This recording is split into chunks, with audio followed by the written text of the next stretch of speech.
again. Welcome back. I'm Christine, and I'm coming to you from the Rhoda Center in Teaneck, New Jersey. So I'm going to take this off so I can talk a little more distinctly. So we're just continuing the spring flower session for our spring session. We had a lot of rain this week, which is unusual, but we had some really awesome days also to enjoy all the blooming trees that we see outside. And again, I'm continuing with, last week we did daffodils, but I'm bringing them now from painting them outdoors in the garden beds. We're going to be clipping some Forsythia with the daffodils, like I've brought over here, and we're going to put them in a vase. So again, I have some examples of some paintings here. Again, all these paintings have involved a lot of drawing and drawing skills, and just it's more about observation when we're drawing a subject, especially flowers. And again, I'll walk us through, what we should be thinking of and looking at to make our studies and this exercise a little more easy for us. So as you can see, I'm actually looking outside. They're beautiful in the parking lot here. We've got some gorgeous blooming pear trees in the parking lot. There's cherry trees up off of Queen Anne Road, and there's a huge hedge of Forsythia, which I actually photographed last week, and I took some clippings from there too to work from, hugging the parking lot. So usually at this time of year too, the daffodils, some daffodils come up a little earlier, but the Forsythia are always the first to bloom as far as the shrubs, and they're the brightest pop of yellow color telling us spring has arrived. 2 weeks ago I was up the Garden State Parkway, and up near Allendale and Saddle River, there are like miles of Forsythia against all those sound walls that you see on either side. Just beautiful, and they also are down on the southern part of the parkway. So this is a shrub that's economical, but people use it again for color, to pop a little color, and it's easy with no maintenance, as this shrub on this property that's next to us here, as they're not trimming it as a hedge. Where I live, we have 27 acres on the grounds. This is a community, and we have lots of pruned, clipped hedges of Forsythia that are all blooming now. They're gorgeous. So again, after the blooms disappear, out come the little leaves. So as each flower dies, the sepal just behind them, they start protruding these little leaflets. And again, it provides a lot of privacy as a hedge over the summer months. And then what's interesting, there are beautiful yellows in the spring, and when the fall comes, their leaves also turn to a brilliant yellow before they drop. And they'll be the last leaves to drop of any of your hedges or flowering plants, in your properties. So to me, the two go hand in hand. The two flowers are always growing at this time of year, and before they disappear, I have to take advantage of painting them. I can tell, you can't tell, I love drawing flowers, I love painting flowers. And I think more women tend to lean towards doing flower paintings, although you can't dismiss our wonderful Van Gogh, who's made millions of dollars deceased, painting beautiful iris paintings and sunflower paintings. So again, the importance of capturing the personality and the recognizable character traits that identify a flower, to me, are important. Even if you're more of an abstract or more impressionistic artist, you could still be abstract in the flower and its leaves, and identifying it, but with just like a few important, geometric shapes to follow through with. So again, last week we talked about the essence of the design of the daffodil. If I hold this is an enlargement of a painting I had up last week. So here we have three daffodils, and these are all leaning a little bit towards me. But if you can imagine, the center part of the flower is a cup shape with the ruffled edge. And around it are 6 petals that basically are flat and perpendicular to that bottom of the cup. And I'll go through the drawing of this, but again, just to remind you how different in shape they are to the tiny little cross-shaped Forsythia blooms. So here they're all tilting kind of in the same way. If you have a wind and there's a bed of daffodils, that wind is going to blow all of them, but they're all kind of facing the same direction. So this one I put up from last week also, just showing you in the bed, even the wind is affecting those thin bendable leaves and stems that they're attached to. So they're all kind of leaning. You can kind of feel the wind, the gentle breeze kind of just moving them. So again, why I'm pointing this out is even after you clip them and we bring them inside, you want to still kind of capture that fragility and the delicateness of how they're kind of flop over from each other. If you put them in a tight neck like this, where there's a cluster of them, they're still like leaning out, and there's still a fragility to them where you want to kind of capture that smooth surface of the fleshy skin of the petals of a flower. So again, these are larger flowers, 2 to 3 inches in width.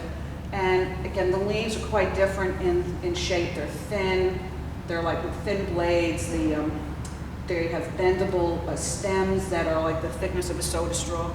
They also have those paper-like onion skin wrappers at the base of the flower, which sometimes you'll see if they're turning on a profile, like you'll see a little bit of it here and there. So again, look at here, it's a two-dimensional drawing that we've painted, bringing in that three-dimensional look, where light falls on subjects and things start looking three-dimensional. So again, it's where highlights and shadows come in to bring that three-dimensional look to any shapes that you're using in your drawing today. I have them in a small vase, and I just want to talk about that too, or the containers that you pick. So if you're outside in your garden and you're cutting flowers, depends on how many flowers you've cut, or if you've purchased a nice bouquet at the supermarket or your local fruit stand. They have bunches of flowers. You're going to look for a vase that either has the height we need for the height of the branches of Forsythia, which may be taller than some daffodils or jonquils, and then there's different size and heights on the jonquils and daffodils also. So pick a vase that's going to really show off the bouquet well and not overwhelm the bouquet, and also not look too small as if the bouquet is overwhelming the vase, size of the vase. So that's real important. The size of the neck is important too, because you want these more upright. You know, like again, if the neck's so open and it's a meager half a dozen, they'll bend out, but you'll get some interesting negative shapes in between, which is certainly different than looking at a tight bunch like this, where you may have 24 daffodils crammed into a nice ginger jar. So this has a different type look. It's more organized. It's much more symmetrical, where this has a lot of looseness to it. And again, there's a lot of interesting negative energy in the white spaces that are weaving in and out of the piece. When I don't paint in the background, what I also would like you to do is to bring that energy of the white spaces in your background into the flowers or into the vase. So you're going to leave some unpainted whites, or don't have a solid line outlining each petal. So you've got 6 petals again on the base of these. You've got these upright cups with that nice frilly top. That's kind of a pleated ruffled top. But I've left some open white shapes. So by leaving open white shapes, it brings the energy of the white negative areas into the drawing, into each individual piece. Because otherwise, if you don't, if these are too outlined, it'll look like you actually cut out your drawing and like pasted it in your composition. So while I'm up here, I do this usually in my classes. I'll talk about pointers or things to make and observations that I want you to keep, because if you observe them now as you're drawing and as you're painting, they should kind of come instinctively. So let's talk about contrasts of surfaces. We've got textures and contrast, but also surfaces. So now you'll see how I brought into focus. There's more dramatic value contrast, darks, middle values, and lights in this area, the central area of the flowers that are closest to the top of the neck. So I would say this is our focal point right here. I haven't gone really dark on this little bowl, the open bowl over here, but I have gotten pretty dark in here, which is kind of your focal area. Notice how I've gone much lighter in my values on the outskirts of this bouquet. So I'm trying to get the look that it's so round and full. However many flowers we see here, the same amount are on the back side of your bouquet. So think of a basketball shape. So again, as these flowers start turning around, because they're all kind of been fitted into that neck, if we were to turn the vase to the right again, as we turn, all of these flowers, which are facing to the left, as they come in front, would be facing towards you, towards the viewer. So as they're appearing now, I'm giving very little attention with detail. There's no dramatic value changes, and I'm not giving these little accented kind of cadmium orange and cadmium red, little outlining suggested lines to really pop them out away from the rest of the bulk of the flower bouquet. If you notice too, there's a little more light coming in from the upper right, let's say at 1 o'clock. So I've left my colors up here are much lighter. I'm using lemon yellow, which is a cool lighter lemon, but it's also washed down, so it's diluted a lot. So I came in with a lighter value of my lemon yellow, or if you don't have lemon yellow, you could use maples or just water down your cadmium yellows. Again, all your cadmium colors come in a light, medium, and a dark. So just water them down, and then I got much darker in my values on the shadowed side of the bouquet. Notice the value change also, very subtle, but it is there. So in this blue cobalt, it's like a cobalt turquoise clear glass vase, it's a little warmer on this side, a little lighter in value, and I introduced more darker blues like ultramarine, a little permanent magenta in here. So it went from like a warm cerulean blue on this side to some of these darker, warmer colors, and again, creating a value change and a temperature change from the lighted side versus the dark, cooler, shadowed side. Same happened on the lemon and on my little bowl, okay? The light's coming from the upper right, so I've left an unpainted white highlight, which you would do painting watercolors. If you were painting in acrylic or oils, you'd be bringing in some of your white paint. I would probably use a titanium white as opposed to a zinc white, because titanium is a warmer white and it'll blend better with the flower colors. But again, you'll notice the upper right side of my bowl and my lemon are matching my light source in my bouquet as well as the vase. So I'm much lighter in value. That means I'm adding more water to my colors. Again, here's some more cerulean blue. I gave a little wash of yellow. This was actually, it's a white bowl with some blue, like Chinese painting on it.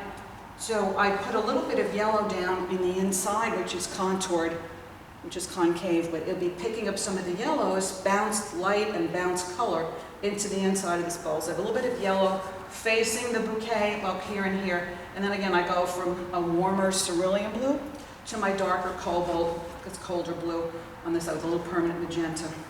The bottom is just a mixture of, I'm making a gray, probably with colors that I've used through here, and I probably brought in a touch of a red, because to make any kind of a gray, you just need some of the three primaries, a red, a blue, and a yellow to create some kind of a gray. So then it's just like it's an irregular, nondescript shadow that all this cluster of shapes is creating on an open tabletop. So again, that's a vignette, but there's still a lot of thought in that, even though we're not doing a tabletop or a painted background.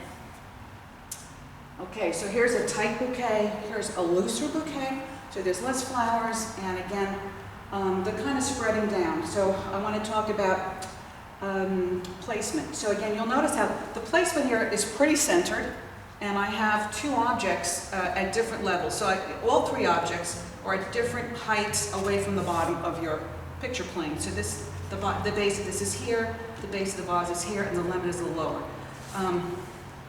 But I'm not showing you the tabletop. So here I'm introducing a tabletop, which I would say this area, or eye level, is probably up in here.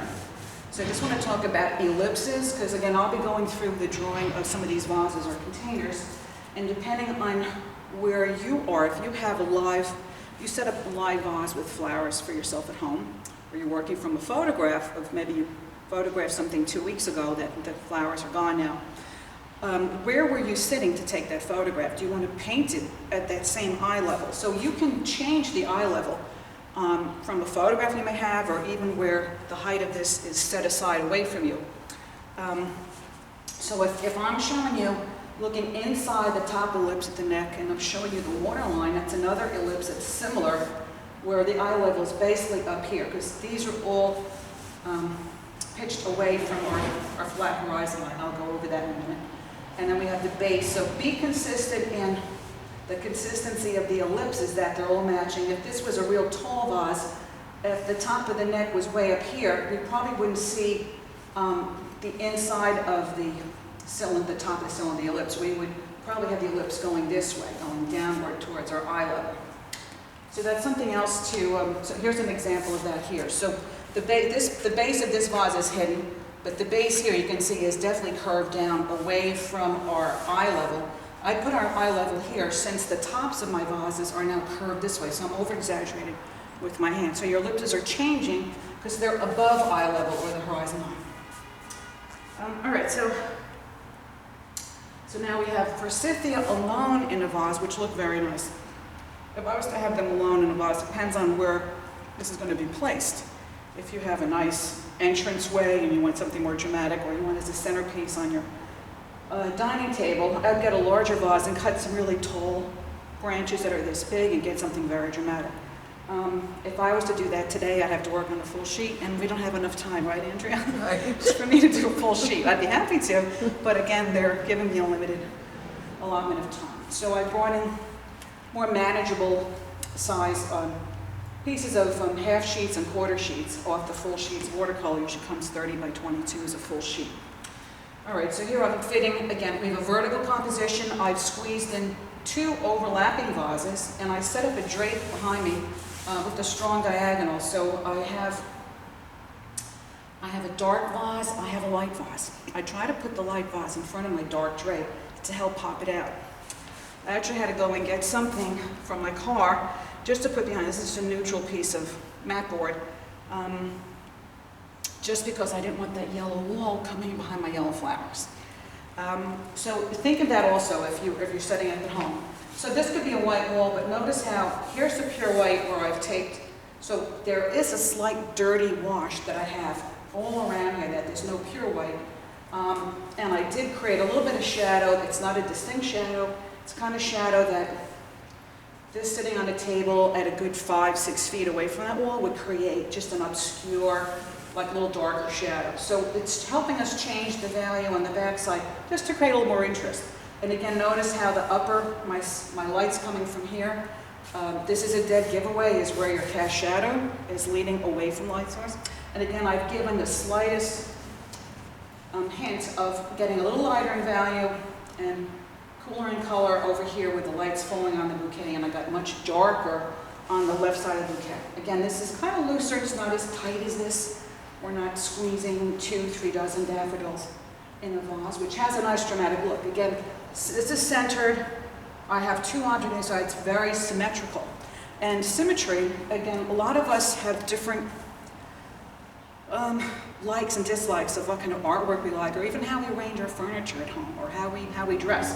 So if you're more organized and like things very tight and neat, if you're more like a botanical illustrator, like, you enjoy working long hours, just getting all that detail, probably composition like this may suit the personality of yourself and things you like to draw and how you like to place them. Over here, it's just a single vase. I have it slightly off center. Again, I'm using a vertical format versus a horizontal format is great for the garden scene. I can get a lot of flowers and leaves in a horizontal, but when we're getting into tall vases with mid-sized flowers or very tall branches, we need to get some more elongated piece of paper to squeeze this all in.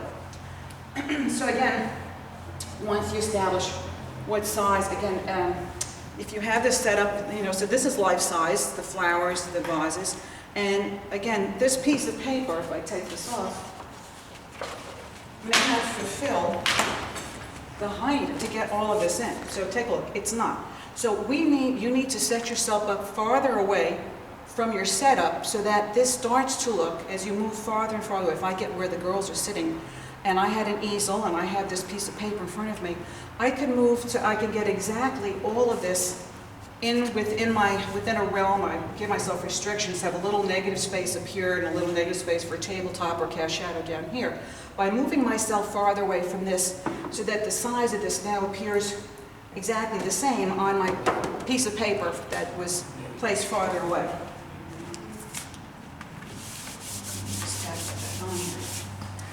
All right, so let's talk about compositions. We have 2 strong verticals. Again, I'm playing around with my contrast. A light vase, it's yellow. It's against a dark background. Here, my dark cobalt, so these are both ceramic. I have some of it in front of this different colored blue background. So these are cobalt blues. They're richer, there's more purple in them versus this is more Prussian blue, Antwerp blue, indigo, Payne's gray would fill in the drape that's over here. So it's a different blue, but I do have some of this blue vase against a lighter white printed cloth and a little bit showing with the silhouette against that white wall back there. You see how I got stronger in my yellows in the Forsythia branches here, because they're against the white background, so they would show up. Versus here I could go lighter and leave more whites when I knew the Forsythia branches were showing against the dark painted cloth. All right, so again, placement of these things is up to you. So again, so here the placement of this little metal container is also kind of centered, but because I have it sitting on the edge of a table, and I've showed some negative space over here, this horizontal movement is helping to break the vertical movement here. But because I'm showing this, the end of the table here, giving me negative space here, this is bleeding out, it helps to take away the fact that this is centered. I brought the lemon down under here. It helps to bring some of the yellows. If I didn't have the yellow there, I don't want all that brilliant yellow to take away from the beautiful work on all the neutrals of the wood and this old tin can. So you bring in a lemon shape or a pear, which I have set up over here. Let's see. All right, so again, placement. This is all placed a little off center on a small little table. So again, the introduction of, this is more of a beautiful, kind of a turquoise color. With your watercolor paints, I know I love these turquoises. There's Horizon Blue and there's Compose Blue. These are all turquoises. You've got Cobalt turquoise, and it comes in a light, I think in a medium value. So what I did is I brought in a little burnt sienna, which was in the orange family, to give the color of wood. And burnt sienna is a warmer brown that's more orange in it, that's closer to complementing that turquoise in here. I've also dropped a lot of underglazes of some of the yellows on the surfaces of a ceramic vase also. So that's something else we can do just to make a simple, like solid painted vase, bring a little more interest to it by putting some reflections or bounce light and bounce color on the surface. Again, here's just a dark shadow leading off to the left, and we're following the same lighting. It got darker on this side of the turquoise vase and a little lighter on the side over here. So again, we are following with a uniform source of light. All right, so I have these two here only just to suggest how containers, no matter how different in size and shape they are, there's a uniform way of drawing them with a close likeness of getting the proportions pretty close to what you need for your composition. So we have more of a ginger jar shape here. This is kind of slender, it's got some nice curves, it's fatter on the bottom, and it's narrow at the top. And they're both simple, they're not very ornate, there's not a lot of detail or pattern on them. Again, this is opaque, and again, a white vase is going to pick up colors in its surrounding area. So there's some blue stripes on here. You'll notice the blue stripes are visible up on the surface of the shiny ceramic vase over here. Here I've got a see-through glass, and again, that offers a little bit of showing the dark stems that are down on the bottom. My demo for the watercolor painting today, I put both Forsythia and Daffodils in this blue, or similar blue, clear glass see-through vase. So we get the best of both worlds, so I won't be painting two vases at the same time, that would take too long. So at the bottom, I just introduced some fruit. So again, we've got a darker yellow family. This is a dark pear, and it's got some nice lemon, yellow ochres in here, raw sienna, some burnt sienna here, and maybe you can bring a little blue into it to get some of the dark shapes. I put a striped cloth just to have a little more interest. And again, usually I have a pattern cloth and like a striped dish towel. I try to have the lines at an angle so that the viewer kind of comes in and is taken back, into the still life. Here I have the one vase a little more forward, and this is set back so that they're not competing, and there would be, at least this is allowing these flowers to be seen. Some of these are overlapping that, which is nice. So now these two bouquets are connected. And then I would connect the two vases on the tabletop through some cast shadows. I have a little bit of a green apple showing back there. So again, I don't want the fruit to stand out too much. I want it to blend in. And again, the pears facing, this side's kind of facing in towards the vase. They're showing a little bit of green, so we're bringing some of that greenery down to the tabletop. We're bringing some of the yellows with that lemon that's over there. So we've got a lot of yellows up here. I can see lemon yellow, cadmium yellow, yellow ochre, raw sienna in all of these flowers. So we put a little bit of accents of fruit. So we pop a little bit of that yellow color down on the tabletop. Just to show you how color kind of can change a mood. So again, these flowers, yellow is such a happy, bright color. And again, when we first look at a painting, our first response, I think, is to the color, the dominant color that we see in that composition. So again, we have a big dominance of yellow flowers. We got the daffodils and the forsythia. So again, I have a neutral background, I have a neutral tabletop, a little introduction of some kind of a blue pattern, so we're carrying that blue someplace else. You could use blues on top of these yellows to make some of the greens on some of the little green leaves that are coming out. And then we have a lot of greenery in the dark stems and leaves, daffodils, which you could use if you took that yellow at first and spread it down to leaves, came back with the same blue, or we'll have a combination again, cerulean, cobalt blues, we could use to make some interesting greens here. So we're carrying, we have a limited palette, but again, by using that blue all throughout, let's bring a little more unity to the piece. So just to talk about how colors can change your mood or impression, still life, if I just swap out, just to show you, I'm not going to leave this, but just to show you, if we introduce, this is a nice hot orange, if we brought something like this in here, and introduce some kind of a container that also, let's say introduced, if I put it over here, it's bringing in a little more of these colors, some yellows and some greens. So again, it's another small accent piece, but it's certainly this hot orange now, and you're going to bring in some hot colors here or on the back side. You know, if I was to bring it over here, this is just changing the whole mood of this piece. So now we've got a lot of hot colors, and again, your blues are the complementary colors, or they're opposite the yellows and oranges on the color wheel. So we have a real pop with vibrations of the blues versus all the dominant yellows up here and that pop of like a medium cat orange down there. So again, you could certainly change your setup at home.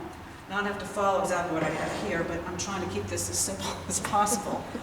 Even though I consider a still life, you know, pretty much more complex than isolating a few flower heads, you know, from the garden like we did last week. I just want to get a drink of water.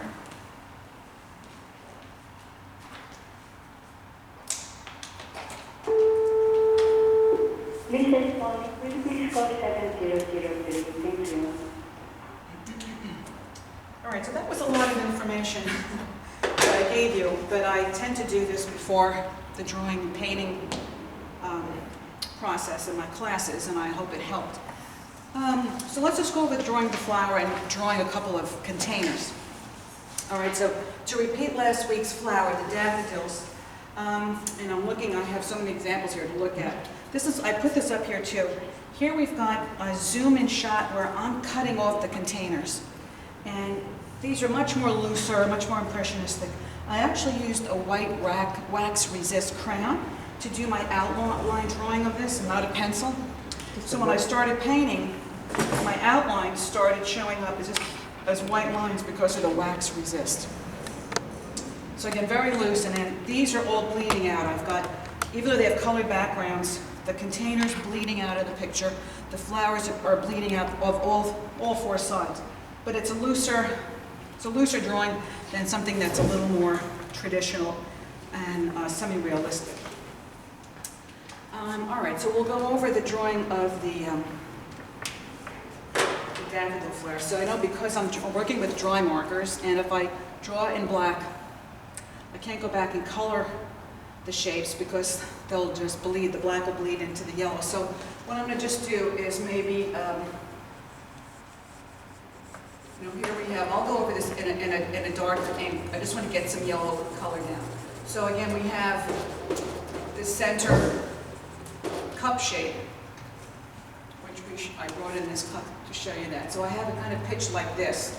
So there's 6 petals coming around it, and what I'm going to do is kind of draw these, and as I go into the petals, this first petal is closest to the viewer. So we're seeing it full, and it's kind of coming at us like this, foreshortened. So I've drawn it a little flatter. Now as we come around, we're not going to see all 6 petals from this vantage point, but I'm going to draw like the side view of, let's say, the first 3 petals. And again, as I color in my strokes are kind of taking the contour. And then we'll have a little bit of these petals way back here, which are more foreshortened, and we're missing, and not being able to see the sixth petal that's way back there. Okay, so let's come in with this orange. So here we have, so this is a little more contrast. You can see kind of, I'm going to outline these petals. This was the first petal. And again, this one's going to overlap the two on either side. And here I'm overlapping. These are going to overlap. This is going to be overlapping that. Now in the center, I'm going to bring the ellipse down here. So again, we've got ridges and pleats on a daffodil. And if I get a little darker,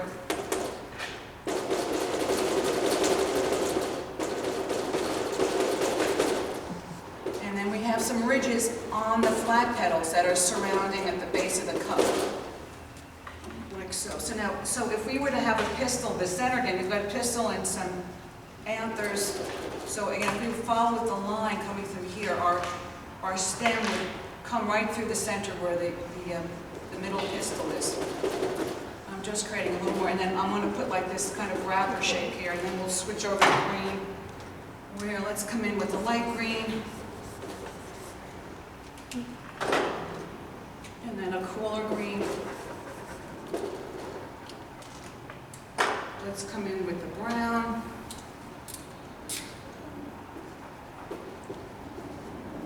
So again, I'm just going to put a few little lines on the shadowed side here, just to help kind of pop these out.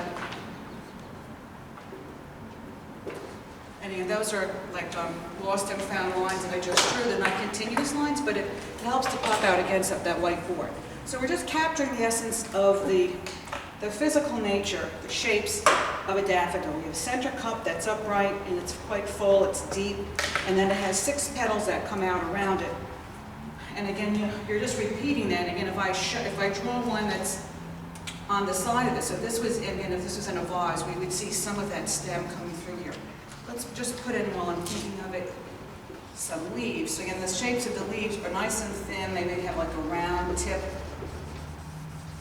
kind of like a blade. And again, if we put some leaves in over here, I have one going behind some of the petals of the flower, and that's what your stem and your leaves would look like. So we're capturing, again, the essence of the flower. And that was drawn quickly, but again, I'm trying to give you a three-dimensional drawing, using some value changes. Okay, let's talk about the Forsythia. So here we have very different, we've got long woody stems. These are from shrubs.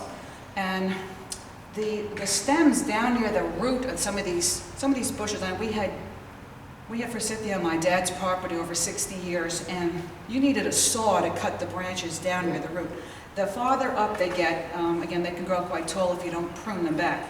Just you need clippers, or even some scissors, kitchen scissors. So again, we just want to go over the nature of that flower.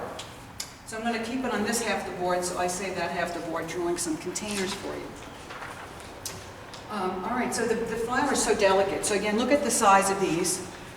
Maybe you could fit 2 in the size of my hand versus these tiny little delicate, they're bell-shaped flowers. So again, and let's talk about how they grow off the shaft. So off the branch. So what I'm going to do here is I'll do clusters.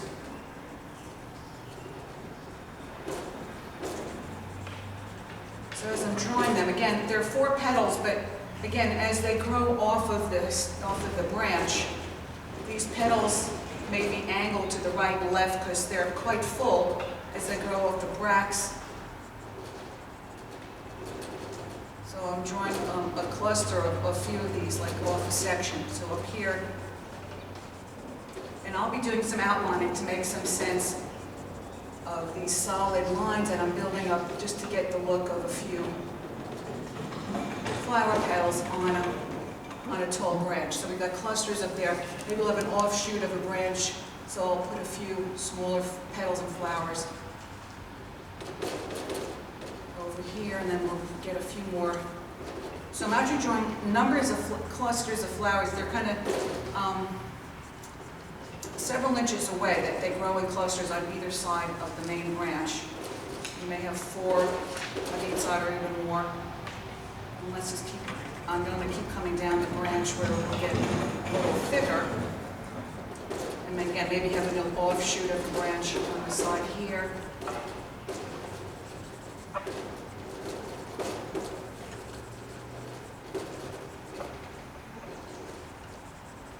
And I also want to get some flowers that outside growing behind the branch. So I'm going to put in some yellow color that the branch is going to be like running through or skipping through.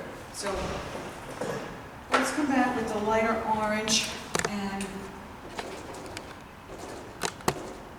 I'm just adding a little bit of color. Sometimes we'll see the very center and see a little bit of those.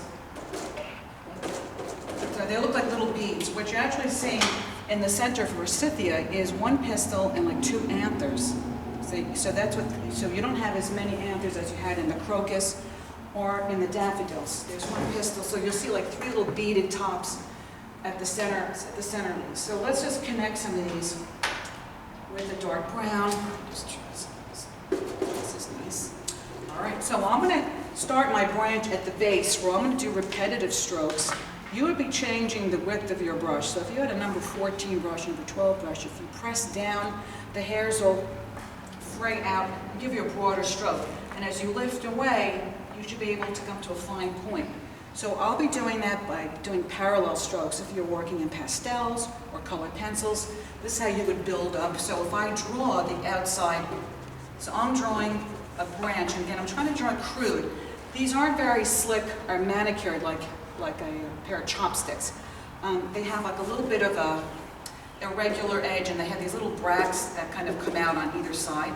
So I'm going to I have multiple parallel strokes to show the thickness of the stem down here, and as the stem comes up here, it gets lost because it's hidden behind some of the blooms. So again, I'm drawing these little bracts over here. I'm going to continue this stem up through here, and as I get up here, notice how I'm using more of a singular line so that it's suggesting that the branch is getting thicker. You may have some offshoots also. So over here, I'm going to have a branch kind of coming down, like so. So again, I'm going from thick to thin, and it's not a very straight line. These are straight bending lines. These almost come like in segments. So again, I'm trying to capture the look of those Forsythia branches. Here we have a little bract and an offshoot over here. Same over here. We'll have one coming down over here, and then up. Again, what I'm doing is, so now up here we may have a shoot that just kind of comes off. And we may have one come up from here, and then I'm going to introduce some green leaves. Usually as these grow, the leaves usually start at the tips, because these flowers usually go first, and you'll start seeing some green. I'm going to come back with some green, but it has a nice delicate feel.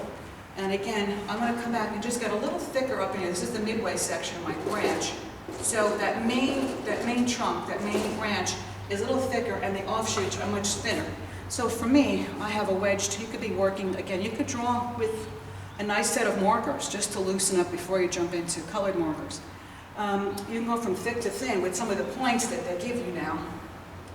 And again, you'll always see these little bracts that are opposite each other. So these flowers are growing on either side of the branch. They come in clusters opposite each other. Let's put this down. Let's introduce a little bit of green now, because all of these will have little sepals. They're almost like a little bell-shaped cap on the backside. So again, if the flower's blooming full frontal, we're not going to see the sepal on the backside. We'll only see it on these side views. So again, with little strokes, and again, I'm just giving a little pop of green here or there near the base where they're connected to the bracts on that branch. You may have to start. You may see some like little leaves starting and getting a little larger. So I may show a little cluster of leaves out here at these tips. And this is just a nice warm yellow green. So I don't want to overdo it. So again, I'm just placing these here or there. And so again, over here we identified the stem and the leaves on a daffodil. I'm just going to outline this because this is a stronger green that's showing up. So they're like thin sword-like shapes, and they're smooth. And here we have the tip, it's rounded, like a tongue, like a little tongue. Okay, so the leaves, as the leaves mature on the Forsythia, they're going to be, they're called ovate, so they're basically slender. They kind of look like this, but what I'm going to do is they have like a little sawtooth serrated edge, like so, and they have a central vein, and then they'll have veins on either side that they're not exactly symmetrically opposite each other, but just slightly, underneath one another. So the leaf to the Forsythia as it matures is going to look like this, just so you could recognize that leaf shape. Okay. All right, so let's get into the drawing of the containers. I'm just looking at my, here's another little container. This was out of a sketchbook, and this is done on Aquarius paper, Aquarius pad.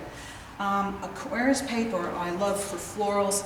It has like, it kind of sinks in almost like a very absorbent paper towel or Kleenex tissue. So I drew a little picture, and here's a nice purple. Again, purple or a blue-violet is opposite all your yellows on the color wheel, so it's a nice complementary colors. I introduced a little bit of a tabletop. My picture is off to the side. I have the handle facing in, and then I just picked up like a little floral pattern on the tabletop, so it has a little design piece. So again, the attempt at the vase is flatter looking. I'm not going into great detail on the daffodils or the shapes or how I painted them. It's a little looser, but then I did bring that purple into the centers to bring up some of the purple color up into the yellows. And again, when you mix purple, which is a complement to the yellows, it usually muddies up and gives you some kind of a neutral color. I came back and I did some outlining with a metallic gold pen, you know, the kind that they smell awful when you shake them up, you press down on the felt tip, that kind. So it gave a little bit of a sheen if I was to turn it like this. I also picked up some little C shapes, like the letter C, to bring a little bit of that gold into the body on here. So again, this is just a loose sketch I did in my lap. And again, I didn't have anything in front of me, so after you're painting and drawing daffodils so often, you can just kind of sit down and create a new composition, but doing it in a sketchbook really affords you a more relaxed experience. Okay, so let's talk about the containers. All right, so if we have, again, there's different shaped containers. So let me use the black. We have a white container over here. And if I try to draw this, I'm going to give myself an eye level. So let's give our eye level. So here, I'm just going to write eye level. And it's going to help you understand ellipses. So let's give ourselves a tabletop. And we're going to place two containers side by side. So this first one is a little thinner, and what I usually do in pencil, and again, if you're working on good watercolor paper, you want to work with a hard pencil. The softer leads put more lead down, and you don't want that lead to bleed when you're painting flowers. It'll gray down the color of the flowers. So you can do this very lightly and erase it with a kneaded eraser before you start to paint. So I usually give myself a vertical box. So I'm going to do the base. Let's say this is going to be this first vase over here, and let's put this one a little farther back. I'm going to have the base a little fatter. So we're going to draw. I'm going to probably need myself to hold on to this. We're going to create a vertical box. So I'm going to have it start way below eye level, and it's also way below the far side of our tabletop. Let's say the front of the table is over here. Okay, so we're going to do a vertical box. Move this over here. Okay, now you can either measure and find true center, or just go from corner to corner and make an X. Oops. Go from corner to corner. And this should find us true center, so I'm just dropping a vertical down here. Okay, so let's try to capture the shape of this. So you can see how the neck is fatter than the base, and it's not as wide as our fattest area down here. So we have an area down in here that's fatter, and our neck is going to be wider than this. So you can either take your ruler and do increments of a 1/4 inch, a 1/2 inch, or an inch, Right here, just to be visual, I'm just going to use my fingers. So just to get fatter near that lower area here. So I'm going to get something that looks like this shape. I have to remember that my eye level is here, so the ellipse at the base is going to come down away from our horizon line. It's also your horizon line, your eye level line. And our ellipse up here is probably going to turn downward, like so. And what I'm going to do is bring it out one finger and one finger here, which may be a ½ inch.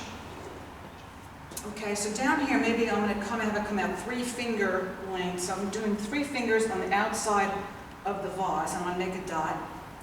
And I'll do 3 fingers here, make a dot. If I come in here, it's going to start to come up. I think I went a little too far. It's too light.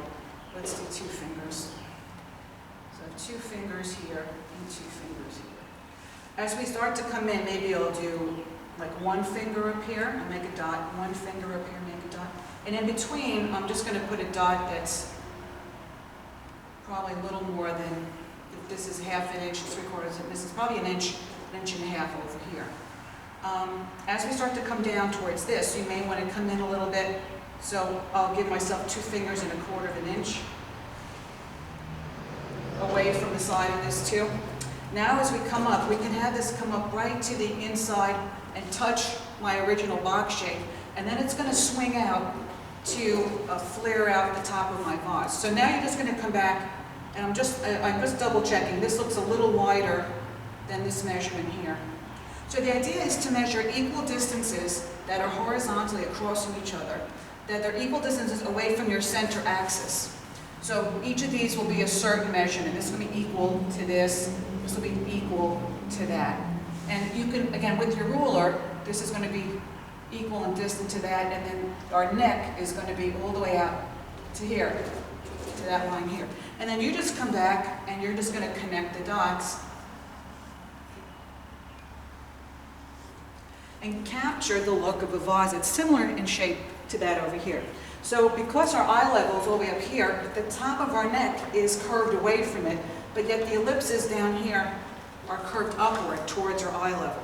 So the farther away you are from the eye level, the deeper the curve. So this is much farther away than that. This is a flatter curve or ellipse at the top of the neck, and this is deeper down there. So now you have to decide, do you want it opaque or do you want to show? You can do a glass, a clear glass, a color glass, green glass, cobalt glass, purple glass, there's red. There's so many colors you can make that, but this is a formula that you can't get it wrong anytime you use putting your vertical vases within a box container and establish where your eye level is. Let's go and draw that nice shorter blue cobalt vase. So this is more of a ginger jar shape. So you can see the fattest area is way up here above the halfway point.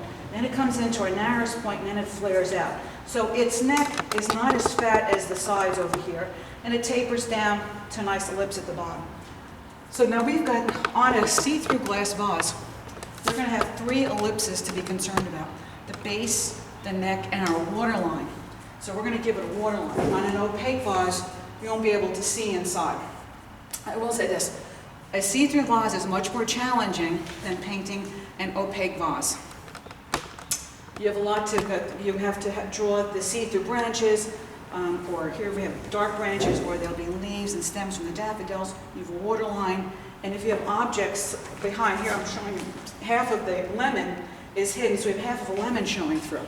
So that's a lot to think about, and it's a lot to observe before you go in to jump in if this is your first time doing the see-through vase. It gets easier the more you do. Remember to scratch out when your paint is wet. You can either leave unpainted white highlights for a solid surface, an opaque vase, or if you're dealing with water inside a see-through glass container, you can scratch out the highlights on the neck, on the ellipses that we see through on the water line.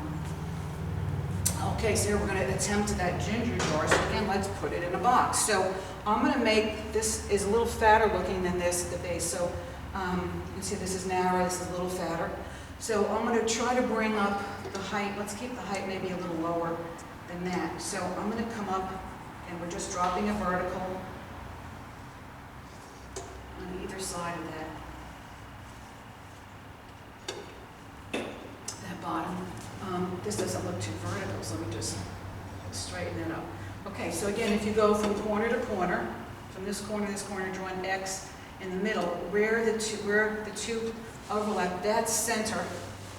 And now you're just going to drop down your vertical axis from which you're going to measure to the right and left to get equal distances right and left so we can create this curved jaw.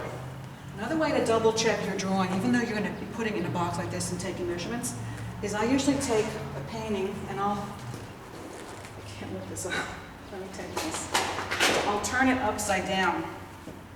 If you have a mirror at home, sometimes I look at it and you want to see it in reverse, and you can see the slightest nuances of where the symmetry of your vase is off. So again, either hold it upside down or look at it in the mirror to double check that drawing. Let me just straighten this up. There we go. All right, Cobalt Blue vase. So this is going to be shorter than this one. And again, I'm looking to see where 3/4 of the way up is our fattest area. So I'm just going to come out 2 fingers, put a dot, 2 fingers, put a dot. And again, you would measure with the ruler. If I was to measure with the ruler from my center, that's exactly 3 inches from the center. So that means everything else is going to be less than 3 inches. That's your fattest. And again, you can draw a line, I'm just going to draw a line to show from here to here is 3 inches. Is 3 inches. And again, I'll show you my overlay when I go to sit and paint, how my overlay actually has all of these increments and measurements up to 1/4 inch. Okay, as we come down, we're going to I'll do a little less than 2 fingers. So I'm going to come in a little tighter, coming in behind.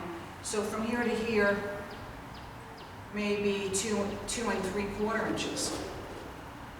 Let's come in a little less, let's like 1.5 fingers. So I'll make, again, if I come in and measure, this is actually 2.5. So from here to here, I'm measuring 2.5. So this is 2.5.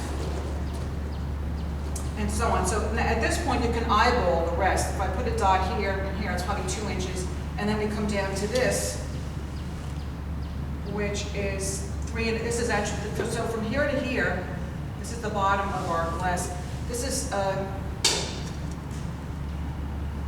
this was 3.5.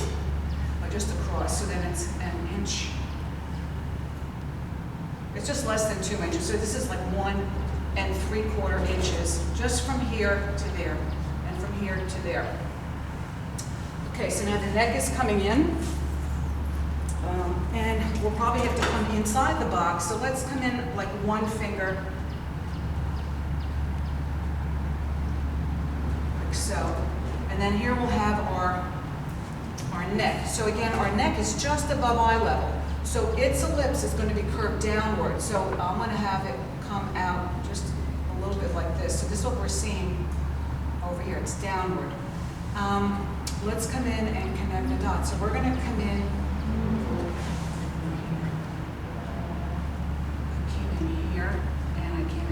And we're going to go all the way out to this dot here, and we're going to come out to this dot over here, and then we're just going to follow the dots all the way down to our base,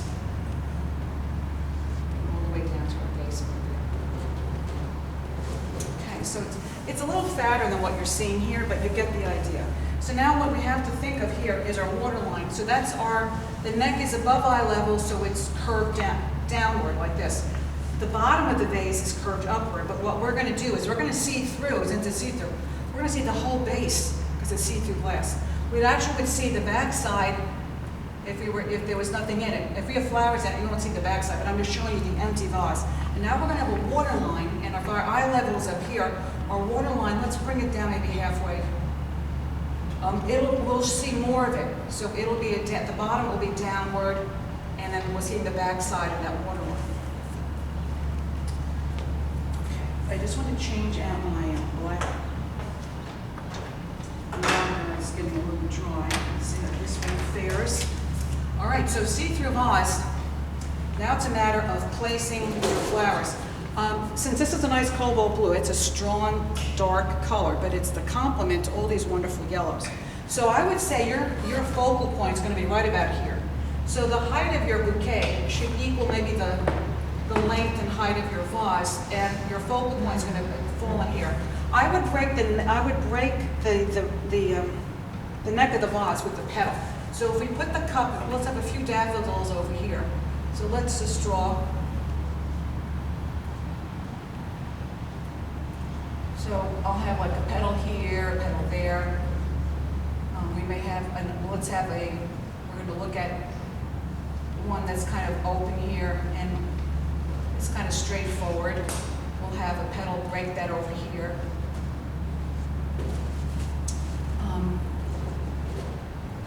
Maybe we'll have another looking up, and we have some petals up here. So these are kind of tight and they're leaning out, but if we follow, this is going to be the center of the flower. Our stem is going to come down like this. And what I do is I stop it. Let's say with here, draw a little ellipse in the middle. When you have flowers that are in a tight neck, they come down into the wider pool of water in your container, and you're going to stop them because they're going to have like a white highlighted reflection here. So this is the center stem. I'm following through here, so it's coming down here, and now it breaks, and you're going to see it again, and it's going to be dangling down there in the bottom of the water, in the bottom of your vase. This flower here, its center, it's probably coming down here. We'll crisscross it. So here's its stem, and we're going to stop it there. We're going to continue it over here. Like so. Here's another flower. That was this flower. Let's do this one is kind of bent, maybe like this. And we stop it there, and then we continue it maybe down over here. So that's 3 stems. And if we continue, like let's say with another flower way up here.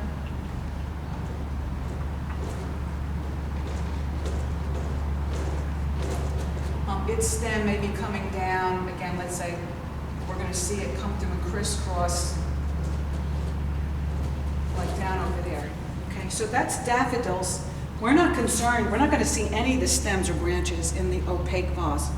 So let's put in some Forsythia branches now. So there's a cluster of daffodils. They're in a nice diagonal. So again, diagonals help to break up 2 vertical movement in the center. So now if we have Forsythia branches, I would do the branches, I'm just drawing the branches. This would all be drawn in pencil. And let's just start balancing the branches out. So again, they're kind of staggered. And let's say the angle here, you're going to follow through, and here it shows up there. And we'll make it a little thicker, and it's going to stop. You're not going to see it right there. We're going to see it again down here. Let's put another branch up here. Let's say that comes down, and we're going to see it come into the container here. It's going to stop, and then we're going to see it all the way down there, and so on. So let's do another branch that, and now let's follow that branch down through there. So we're paying attention to how you want to get some nice asymmetrical arrangements up here, and you want to vary the right side of the bouquet from the left. So I'm certainly varying. There's more daffodils on the left side of my bouquet, and I'm seeing more open branches of Forsythia here, but I'm allowing, these 2 are closer together. There's a different space in between. So the negative spaces you put in here are just as important as the positive branches and flowers you're putting in. You can't see them unless you give a nice open space in between all of them, so they have a little elegant movement, and they start to dance, and you just kind of appreciate their shape and form a little better by not overcrowding them. So again, I'm trying to get a more asymmetrical arrangement inside a symmetrical vase. Okay, let's come in. There's another branch here. Maybe we'll have an angled one coming up behind these 2. So again, these are overlapping. The Forsythia branches are in the back, they're less important. And again, these will be coming in, crisscrossing, and kind of sticking out in here. So again, no one's going to count the amount of branches and stems you have down here to match up with the number of flowers up there. We're just giving the look. So what I want to show you is, keep this in mind. Now I've just drawn all of these coming through the vase. Keep in mind that this vase is, I'm going to take my finger. So this little petal is going to overlap and break the neck. This petal is going to overlap and break this is the top of the neck. So that's important. Go back with your eraser to erase those lines, so when you paint those petals, we won't see your original drawing of the neck that these flowers are overlapping. So by overlapping them, they just look more settled in. It's making your bouquet really look like they fit nicely in there. Again, I have to say that this taller vase is more suitable for taller branches like a forsythia than to stick some shorter flowers like a daffodil in there, that where the height of this may be overwhelming for you to appreciate the delicateness of those flowers, or that they sink in so far that they get lost.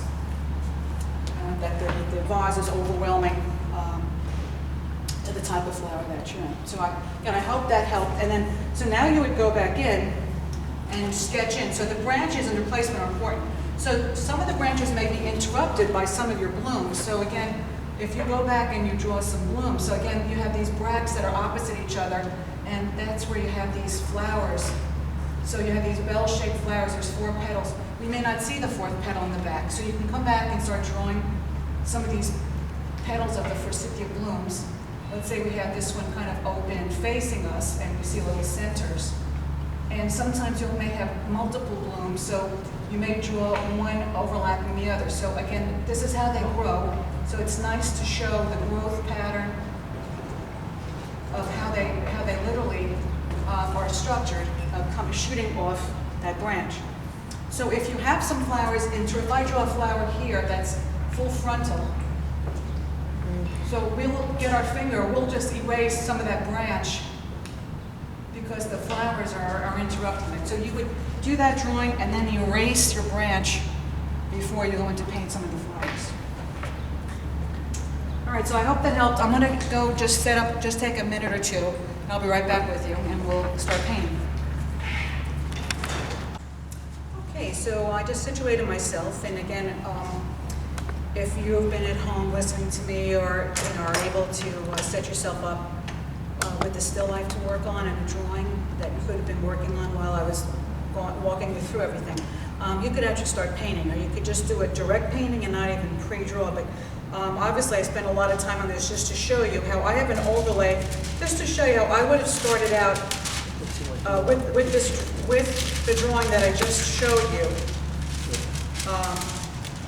of how I used the central box, found the central axis, and I would line up, and I would have done this on the paper with very light pencil with a hard lead that would erase. So again, this is, my drawing is pretty pronounced because it needs to be seen by you on this camera, which tends to light things up. So I went pretty heavy, a lot heavier than I normally would, just so you could see my original drawing. But here's the original drawing, again, where you could see all of my measurements.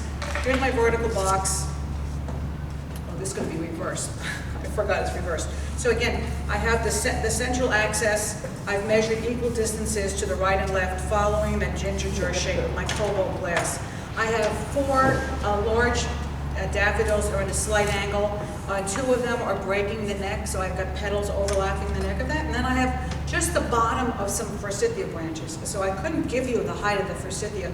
This is giving you a closer look. I have a little bit of the tabletop showing with a little cast shadow. So I'm throwing this away. I don't need that, but it was just to show you how you would measure. Okay, so there's a lot to get done. I don't know if I'll be able to finish this. I'm going to paint as fast as I can. I'm sure painting of the vase is more interesting to you right now than doing the daffodils. But just to get a fast amount of paint down, I've got 2 containers of water, one for rinsing and one for clean water. So you'll be rinsing out. Again, when you paint flowers, you want to come in with your paints cleaned up and nice clean water, so you can try to capture those pure, brilliant flower colors. Okay, so I'm going into lemon yellow, and I'm going to have my, let's just draw this in. I'm going to have my sun from my upper left. So I'm drawing a little brilliant sunshine there to remind me. So with that in mind, let's come in with this lighter yellow. I'm going to leave maybe some open flower tops, and we're just going to come down. We're going to get a lot of lemon yellow down, covering. This is, I'm using a 1.5-inch flat brush. It's a Lowell Cornell, which has a nice chiseled edge, which I can scratch out with. Okay, so we've gotten some lemon yellow down, and let's jump right up to the forsythia with some lemon yellow. So this flat brush, if I turn it sideways, I can get these elongated strokes that kind of fulfill those elongated, kind of, they're like rabbit ear petals, creating a bell shape or a star shape. So we're getting, again, I'm twisting and turning the flat brush just to get these down. And this flat brush has a lot of hairs on it. I have different 1-inch flats and 1.5-inch flats that may have less hairs. They don't put down as much water and paint as this one does. This is a low cornell and it's pretty full. So you get to know your brushes and what you need them for in certain tasks. And we have some dangling Forsythia down over here to the left. So again, I want to show you how my right side of my bouquet is different than the left. I have some dangling leaves here. I have 2 daffodils up here and 2 down here, but they're different heights. And then certainly the number of branches and the way they're spaced are different from the right and left. I also have some upper green blades of the daffodil flowers up there. So this is pretty wet. While that's wet, I'm going to come back in with some cadmium yellow and maybe a little dab of yellow ochre with it. And let's start to shadow. So again, I'm working pretty fast, so I'm not looking to get a very tight painting or rendering of these. Again, the looser you're painting, usually the looser you're drawing, the looser you're painting, but my drawing is pretty tight and it's pretty accurate, although it was all freehand. And maybe we'll get a couple little dark, just using like the tip, these elongated angles on some of the Forsythia also.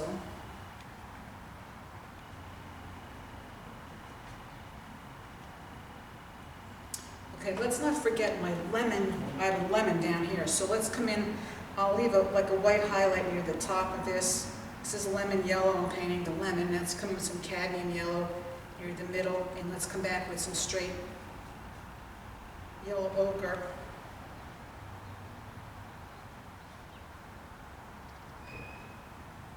Near the base. Okay, so now I need a narrower brush.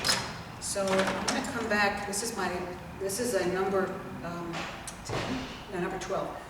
This is a lettering brush. This is a Grumbacher. I'm going to come back and I'm going to mix some yellow ochre with a little burnt sienna.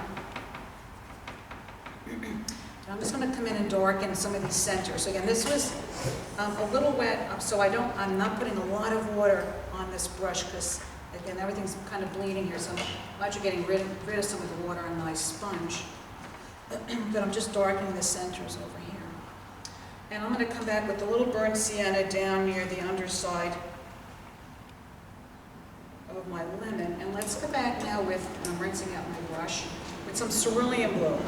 So again, I also have some paper towels, dry paper towels, and a kitchen towel with me to help get water off the brush. So this is quite wet down here, my lemon. I'm going to come back with some cerulean blue. I don't have a lot of water on my brush at all. And I'm feeding the cerulean blue into the brush so it's not just sitting on the tips. And we're going to come in and hope it starts mingling. So we have a layer of lemon, a layer of cadmium yellow, and yellow ochre that I'm putting cerulean blue into. That's 4 passages of color.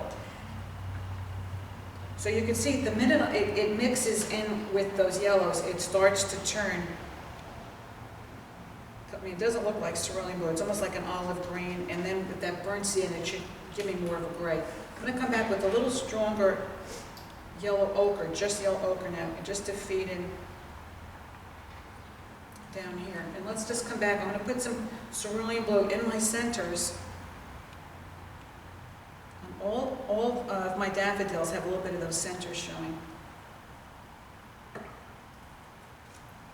I notice I have a little puddling over here, so I'm just going to pick that up. So as these start to dry, let me just go and check some of my Forsythia. So this is a nice round brush, but comes to a very fine point. This is just cadmium yellow. I may come back and just maybe paint, let's say, like the lower petals or the petals to the right, away from the sun. Add a little touch of yellow ochre to these, so that we have a little variety in the yellows that some of these Forsythias.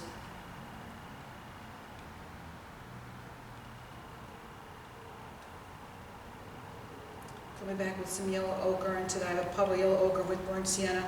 And again, down here, maybe just a touch.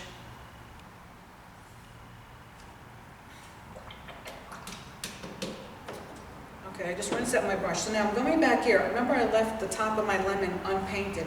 I'm just going to feather it up. This is just water, and I'm just dragging up a little bit of that lemon yellow at the top, just to feed up to the top of my fruit, the fruit of the lemon. Got a little bit little bit over. So I'm just going to take this small brush, just kind of clean up with a thirsty line.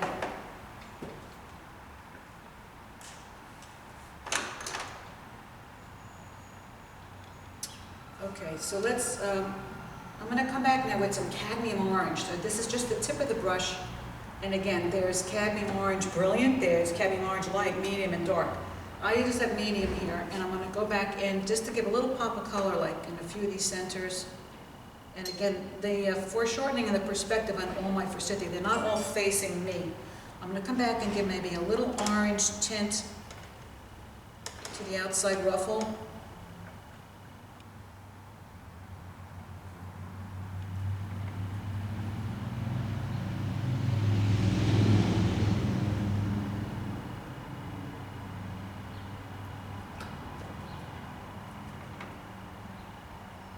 Again, if I got too much orange, I just went back and I went into a little more yellow ochre. So again, I'm just trying to shadow some of the lower petals that are dangling down away from the light.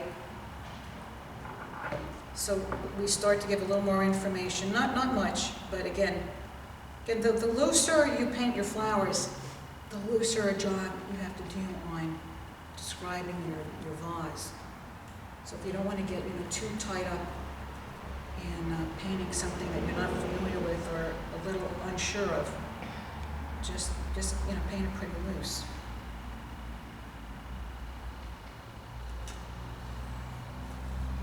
Okay, I want to come back with get a little darker, so I'm going to go into that burnt sienna, maybe a little touch of Van Dyke brown, and we just want to darken the inside of.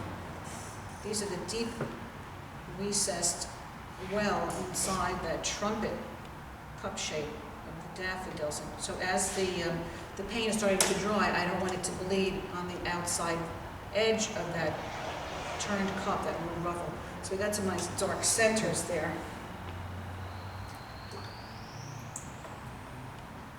All right, let's come into some green now. So I'm going to take some cadmium yellow and let's mix a little sap green with that. So again, I don't like using the greens right out of the tube. I always like to add another color element. So again, if we have yellows used up in here, let's use them with greens and blues to create some new greens. And that was cad yellow with a little sap green.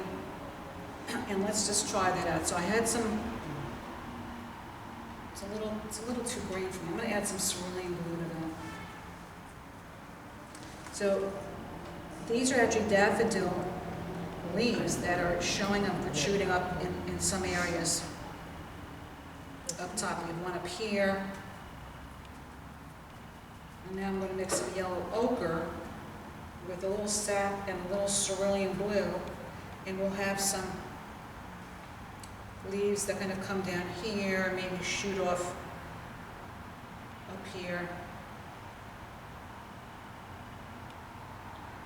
Like so. Right now I'm going to come back with a really light yellow green, and we're going to do just a few little leaves up on the Forsythia flower area, and I'm going to do the stems last. I just remembered, while I have these greens, let me bring them down. I'm going to actually paint them. You can actually see them in the through the see-through vase. So here's some yellow ochre with a little sap and a little cobalt, a little cerulean blue. So we're going to come down with some green stems that are down through here, and notice how I'm stopping. Here's my waterline here. So we're going to have a bit of green and some brown stems working our way down into the see-through vase area, the container. And again, I'm kind of following what I have. There's one over here. We'll kind of squeeze this in over here. And who knows where these two are ending up. But at least we're showing a few down here anyway.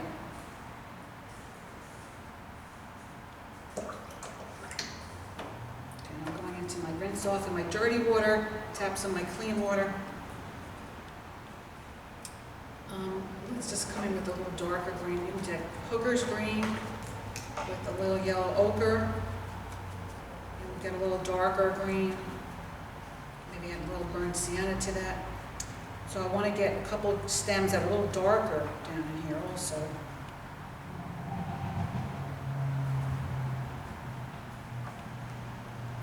So they have a variety of values down.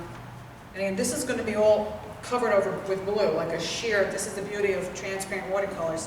We're going to do a blue wash over that, but that will still show through. So I'm coming back with some darker greens.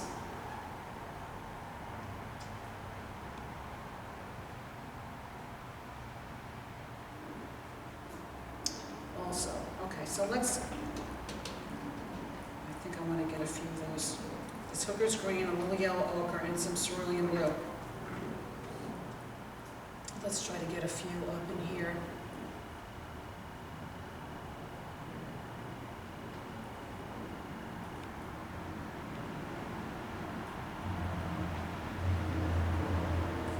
And maybe we'll go back and just,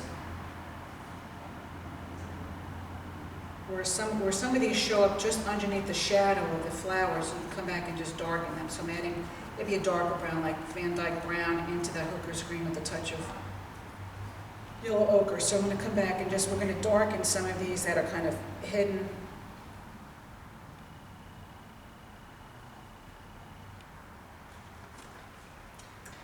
Okay, so now I mentioned the scratched edge. Down here we have some of the darklings overlapping. You can come in and scratch some highlights or some highlighted edges while this is wet.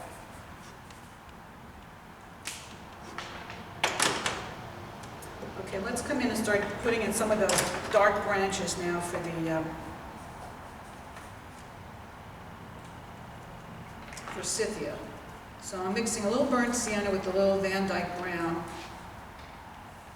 and I'm loading the paint into the brush so that I can, get quite a few lines out of this.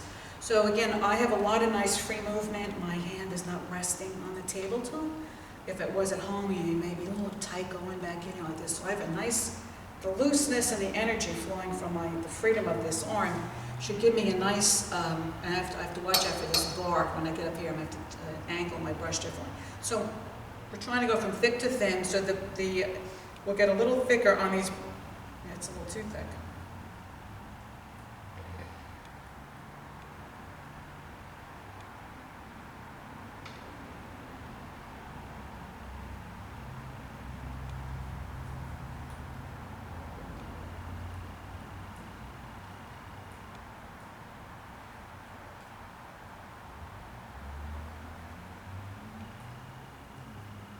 Maybe we'll get on to add, this is Van Dyke brown. So again, I'm going like lost in fat. I'm going in between the flower heads. So the flowers are interrupting the visibility of some of the branches. And then I go back and just do these little flicks on either side of the branch. Some of these branches are just kind of bleeding out and may not even make sense out of what flower is coming off of which branch. It's just giving the look of the Forsythia. I'm going to add a little blue. Let's add some ultramarine blue to that to darken that up.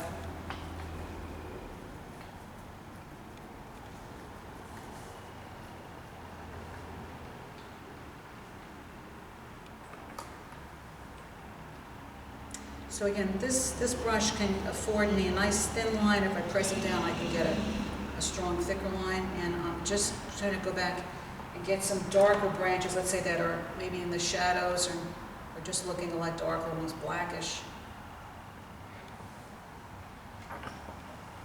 Kind of crisscrossing each other.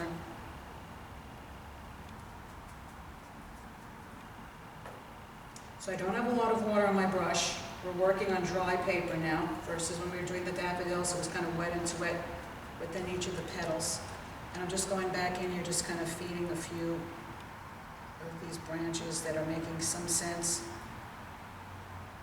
of how the little Forsythia bells are attached to them.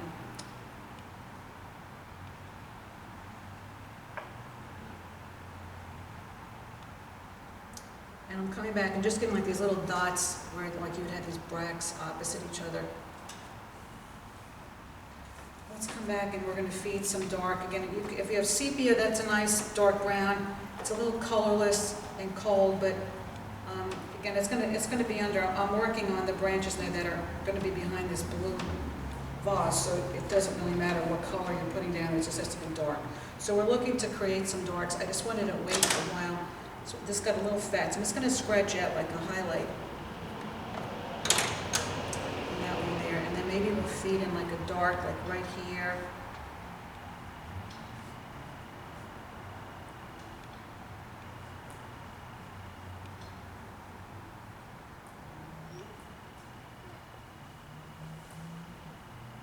So again, some of these are just tight and crisscrossing each other.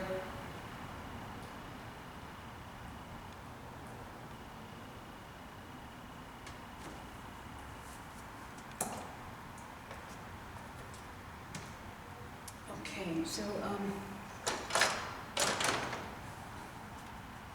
I'm mixing a little bit of that brown with this green puddle I have. I just want to come back, just want to darken a little bit of the dark shadow that's these leaves maybe under being close, so close behind the daffodils that they just got a little darker.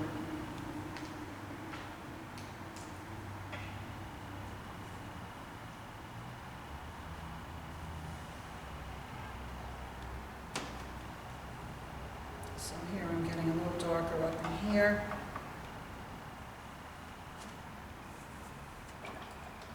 And I'm giving a once-over, I'm squinting and I'm looking at the daffodils where I could go back and I'm going to take a little more yellow ochre and I'm going to reach into the puddles I have of the browns that I use on the branches. Just get a little darker, maybe again with a fine tip. I'm going to do a little bit of outlining and it's again a lost and found edge where it's not following the contour exactly, but I'm delineating a little bit of an edging to separate the petals from each other in the form of one flower shape here. So it helps to pop them out a little bit. Again, it's not a continuous line, it's a lost and found line. There's a break action, and I'm still using that same number 12 lettering brush. I'm getting a thin little ripple here. So that helped to kind of pop out some of the flower shapes here. And then I can introduce, I'm going to add a little more to the brush, and we'll just drop down a little bit of shadow on these lower petals so we get a little more dramatic of some cast shadows going on. And maybe go back into a little orange with yellow ochre and darken the insides again of the hollowed out centers here. Okay. All right, so now we come down to, I'm actually going to just come in, I'm going into this area where I have the browns meeting up with the cerulean blue, and I'm trying to get like a little neutral tint, just like a dirty, warm gray, like a dark gray, very light. And I'm just going to introduce a little bit of a tabletop that I actually drew a little line back here that it's just going to suggest a change in values with the tabletop, just way back here. So that was a mixture of my browns. There's yellow and the burnt sienna with a little cerulean blue.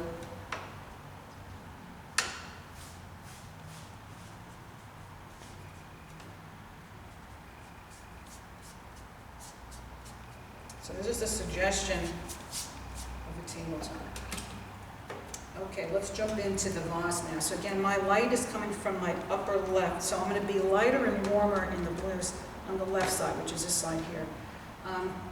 While I think that I'm going to take that cerulean blue, which I'm going to be using in the vase, I want to come back with some cerulean blue. I have a very light wash of it, and I just want to introduce a little bit of cerulean blue into the petals of the daffodils,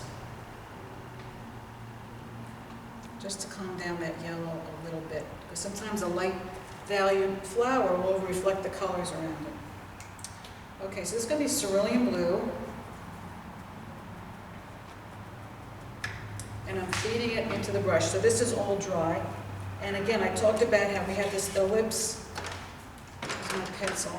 We have this is the water line. So I'm going to make a double line over here. And then we have it going back like this and around. And I want to remember to keep a little bit of this light. And since our light's coming from the left, I'm just going to remind myself to draw some shadows on the surface of the water, that the breadth of those stems are creating cast shadow on the surface of that water line. So I'm going to be leaving a couple of unpainted whites as I paint this in. So this is, I'm going right over some of the stems. I think I wanted to leave a little more lighter, so I'm just going to lift this out with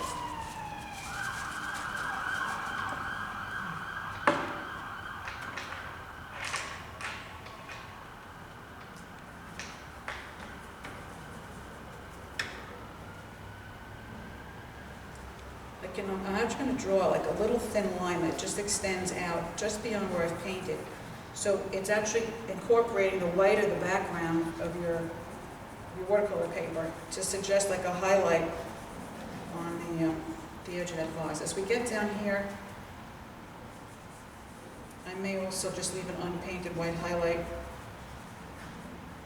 And again, remember, we're seeing that lemon through the vase, so I can paint right over it, but I'm going to leave a little bit of that yellow just showing through.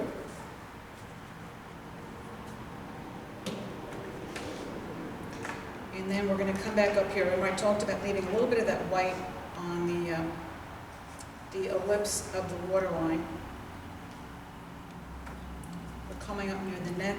I may leave an unpainted white highlight up there, and if I forgot or if you forget, you can always scratch out something. So again, I'm over here, I'm coming in very close to my pencil line, and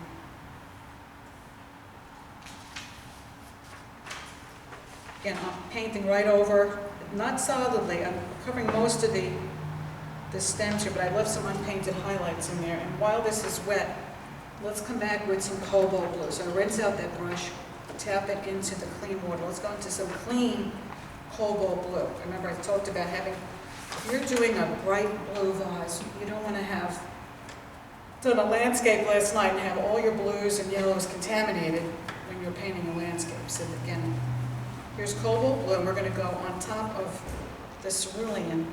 And just looking through my photos here, that vase. So let's come in with some dark, here's a dark swipe under the neck, so there's a little elliptical movement here, and then maybe we'll come down with some dark shadows where that neck comes down.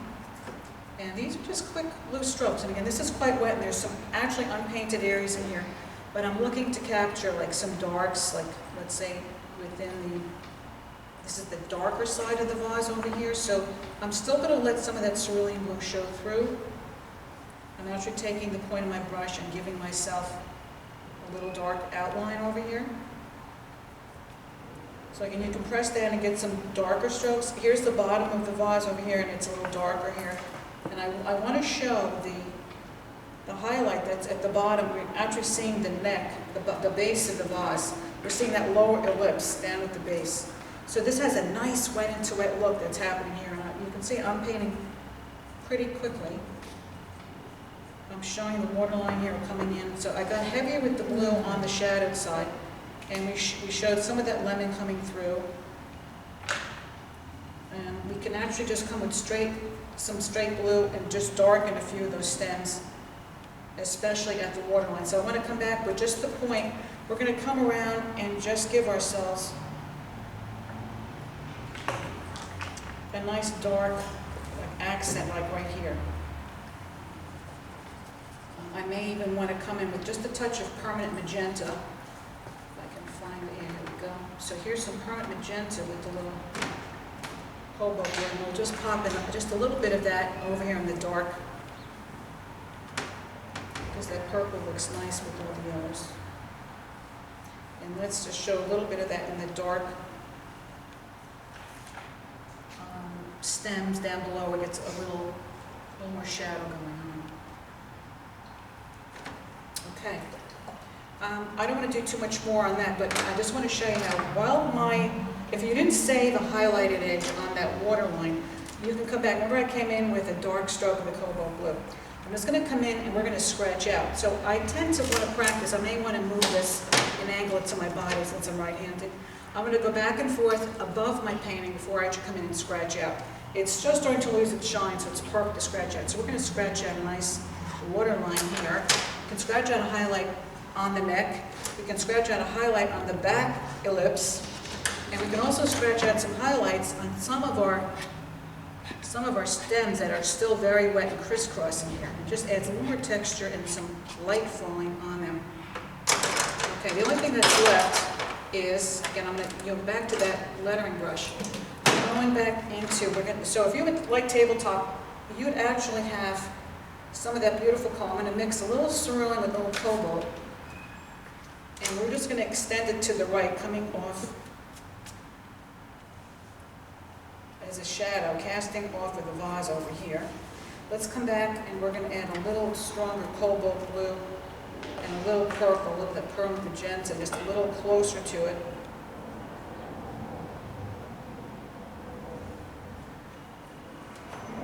And we're just dragging that off the page. I'm going to come back to create more of a grayish brown. I'm going into those warm colors that we used in the flowers. And let's create a nice elliptical shadow under the lemon. So that's creating a nice cast shadow just underneath our lemon. I'll come back with the dark blue just on the point, and we'll just hit it right where the lemon yellow hits the wet cast shadow. And I'm going to do the same with the darker brown. And maybe a little cobalt will come in just right over here and create a little more of a dark shadow.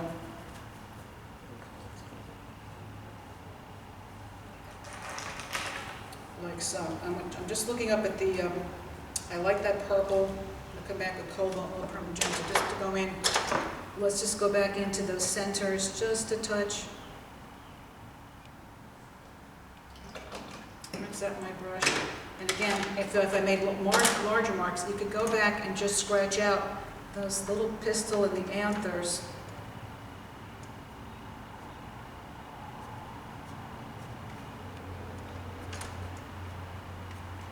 For a little more realism, and maybe if I'm going back in with that purple, it's very washed out. I just want to get a few more darks, just like right under here, on some of these lower drop petals.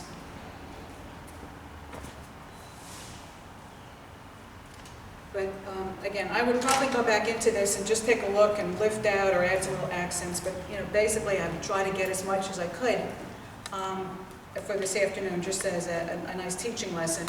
And here's I can just see it. I can scratch out. It's nice and wet right here. So you can get a good feeling of how to capture like the essence of the Forsythia, and a little bouquet with a few daffodil, showing some of the leaves of both. Oh, yeah, I didn't do the leaves. Let me just add a few green leaves on the Forsythia. So I'm just mixing a little cad yellow with sap green. Just little flicks of the brush, so that there's a little bit of greenery up within the Forsythia. And I'm just using the tip of my brush. And that'll probably do it for this afternoon, and I hope you enjoyed the lesson, and I'll see you next week.